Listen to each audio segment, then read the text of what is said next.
I shouldn't be saying this, but I'm going to be spending quite a bit of time in a doctor's facility today, medical facility. My wife's undergoing her colonoscopy today. And so I'll be sitting. This is her first. It's her first, and she's prepping now. She prepped last night. I wished her luck yesterday, and I didn't want to say too much. I just said, I wish you luck. And she said, I'm not looking forward to any of this. Mm-hmm. And the prep day is no fun. Here comes the prep. I had to sleep in the guest room last night. I think it's best. The best. You're right. You're both right. She said, I don't want you around while I'm tripping back and forth to the bathroom. Did you hear the muffled noises of what sounded like a dungeon in the 1600s? Yeah.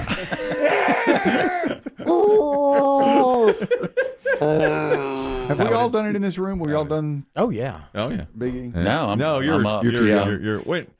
What do you? I'll probably have it early. I'll probably have it at 45 because of family history. Okay. There comes a point when, you've taken, usually it's now there are more and more people are taking the pills. Mm-hmm. But there comes a point when you're just empty. Yes. But your body is still saying, I've got to get this Yes. stuff out. Evacuate. And it's just water. The last few hours. The last third is just misery. It is. It's like nothing but yellow water coming out of you. And then the doctor. Out of your BH. Yeah. And the doctor said to me, now at the end, was it just a yellow liquid? What color? Was it brownish? Yellowish? A yellowish brownish? Just goldenrod. Does it matter? I mean, I really. describe it as blue Gatorade. Oh, God. It's the color of the original Gatorade. Now, what did your wife get? Did they give her the big jug? Not the big jug, but it was a liquid. It wasn't pills. It Yeah. was liquid, but it was a smaller, and it's over 2 sessions last night, and then she's That's starting now, And then she goes in there at 12:30 today, I believe. Have you checked on her? No, I left my phone in the car. I need to go get Today my of all phone. days. Bad day to I do know, that. I know, terrible. And I know exactly what you did, too. And she'll text Biggie if she needs me. Yeah, right. I should send that message out. God forbid she needs your boy to take her somewhere. The only other driver in the house. Oh, jeez. That Because was... she's not allowed to drive. No. And she hasn't selected yet the post meal. I knew I was going to chicken and pickles. And the guy told me, except for really spicy stuff, just eat whatever you want. Because she hasn't eaten for almost 48 hours. It's just clear broth and then nothing. Yeah, lay it in, man. Yeah. All I wanted was a grilled cheese sandwich, something simple. Well, I got 20 nuggets and 2 sandwiches. Something simple. And some mac and cheese. Yeah. Just something simple. Something familiar. Yeah. And That was your daily routine anyway. It was. And I was speculating that she might go get a cheeseburger over at Freddy's. But Chris Demm said that might be a bit aggressive. That's a little, I don't know. She loves a cheeseburger. Yeah. Right over near Five Guys, too. So I might go for one of those. But Do you think you can see how many March Madness, like little puns you can get in today?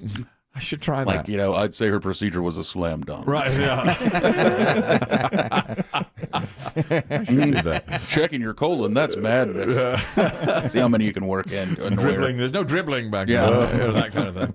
Yeah, and then, of course, I'll have to sit with her in the room where she passes gas. If they let you in, they did not let my They wife did not in. They let won't her let you back there. Now, she sat with me while I passed gas. This is 2 years ago.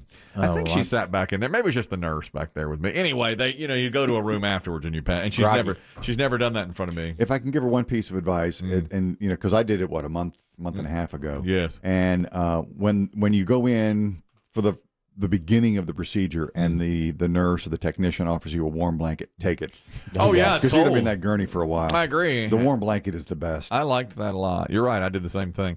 If I'm back there with her when she's expelling gas, it'll be the first time she's ever done that in front of me. So we'll wait and see. I don't know if I'll be there or not. Yeah. But she won't want me there. I can tell you that. Yeah, I don't think they're going to ask you to come We'll back. wait and see. And then if she wants a cheeseburger, she'll get a cheeseburger. How you have 2 teenagers in your home as well, Kelly. How aware are the children of what mother is going through? Fairly aware. When I got home last night, I was going to go take a shower in the master bedroom. And my daughter said, no, you go somewhere else.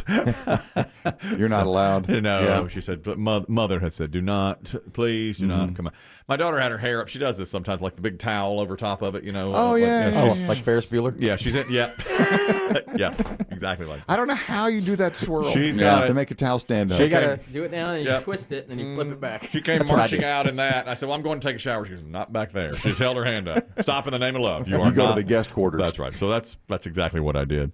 Here's the planes, trains, and automobiles. Dave, I'm sure you've warned against this as a meteorologist. A guy in California, and they had historic rains in Southern California recently. Oh, yeah. He was driving through and saw cars on a flooded street, but still went through and tried to get through on a, to get through even though he could not. I honestly felt so bad for this guy. And he sat in that car for a moment, then minutes later got out, got on the roof of his car, slid down onto the trunk, and then walked his way out. He actually fell at one point into the water, so he was not thrilled about that situation. That is just an example of what can happen. And he saw the vehicles that were stuck in the water, and he saw us, the news here, covering the situation, and he still decided to go right through it. That is the advice. When you encounter a situation like this in a low-lying area with active rain and flooding, drive around. Don't risk it. It is not worth it. Lost his car, went in. Tom, did you speak to the moron with the wet feet? I did.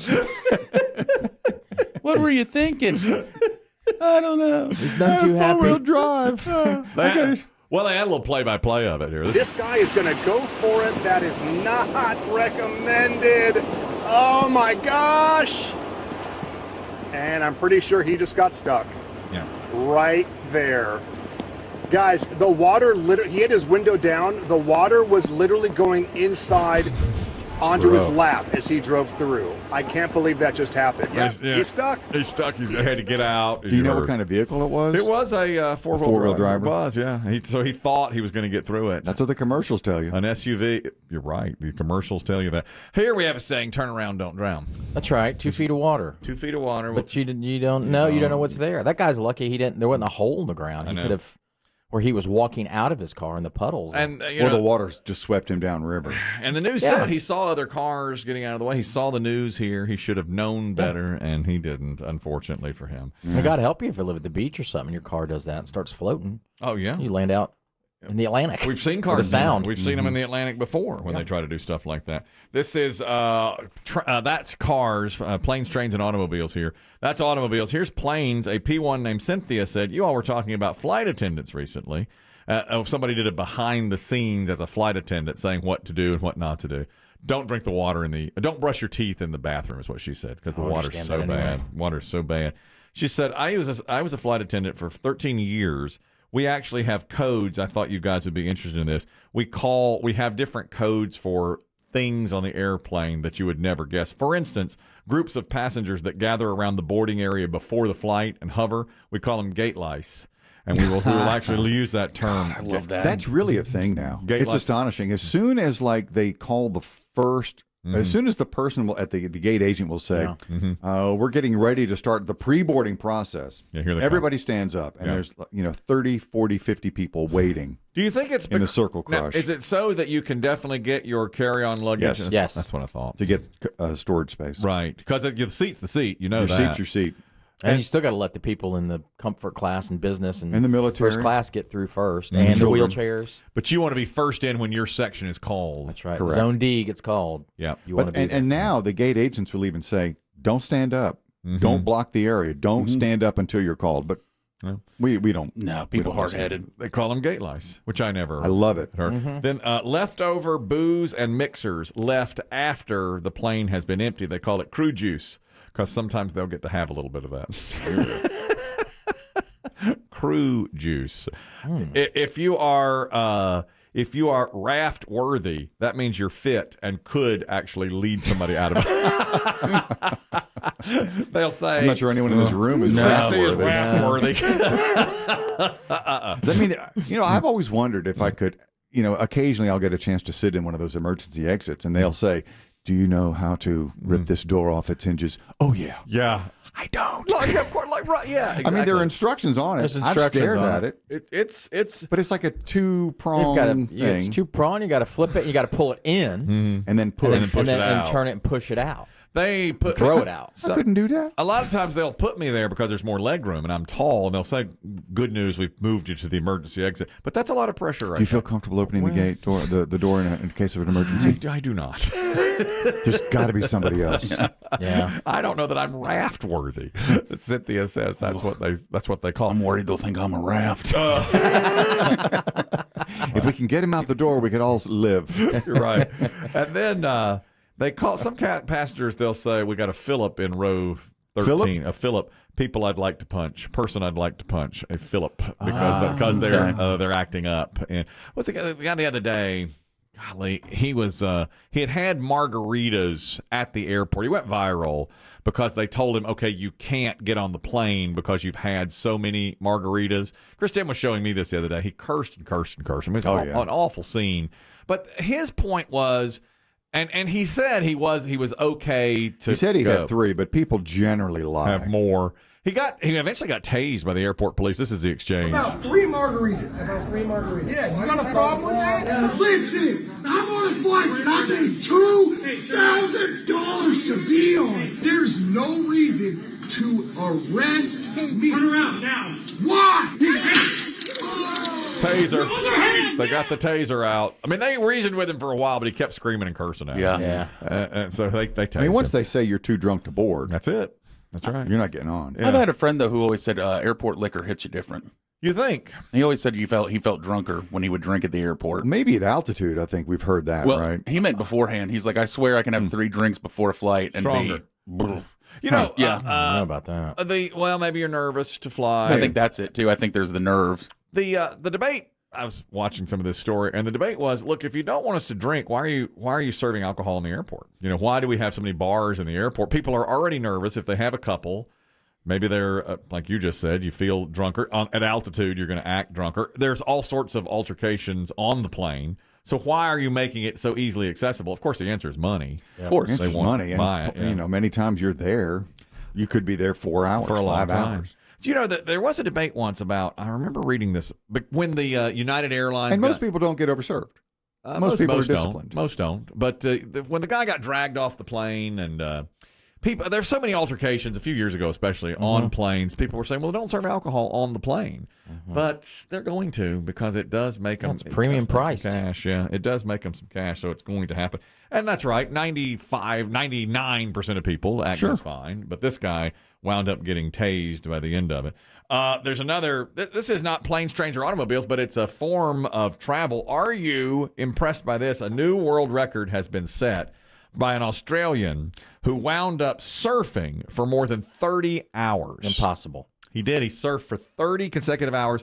Once per hour, he was allowed to go to the shore for a 5-minute break to eat or drink something. But he wound up breaking the record, and it is in Australia, and it is in the ocean. His name is Blake Johnson, and the record had been 30 hours and 11 minutes, and he thought, I can beat that. And he got to 30 and wound up going another 10 hours past it. So this is just riding a wave, coming in, turning around, and going back out and doing it again. That's all he Do we know did. how many waves he caught? Because that's by early Friday, before he had set the record, they had counted at 550, and they're estimating now he did another 200 or so.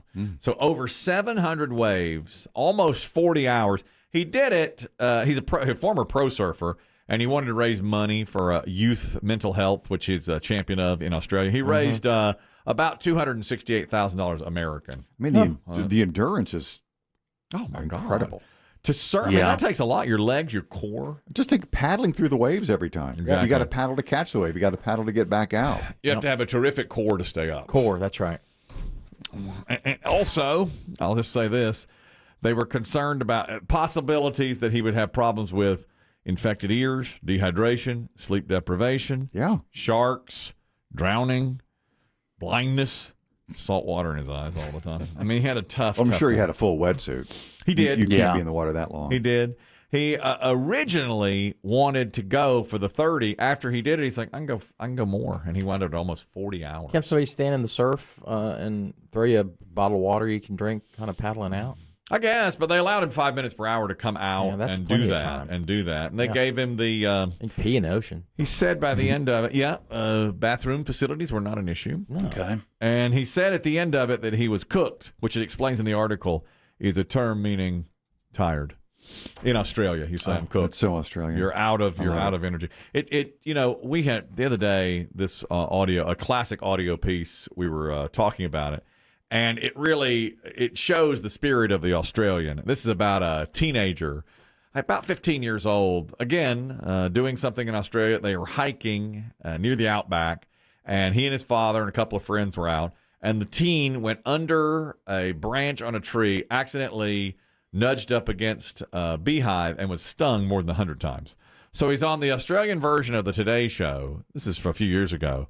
And they were talking to him about the sting, and then they moved to his dad, Gary, and said, this must have been very difficult for you as a father. Gary, for you to watch it must have been awful. Yeah, it was a bit disturbing, but better him than me. You never like seeing your kids get hurt, but, you can't wrap them up in cotton wool, so... Gary. Yeah, no, he was all right. Mate, he's a tough kid. Said like a true Queensland dad, I reckon.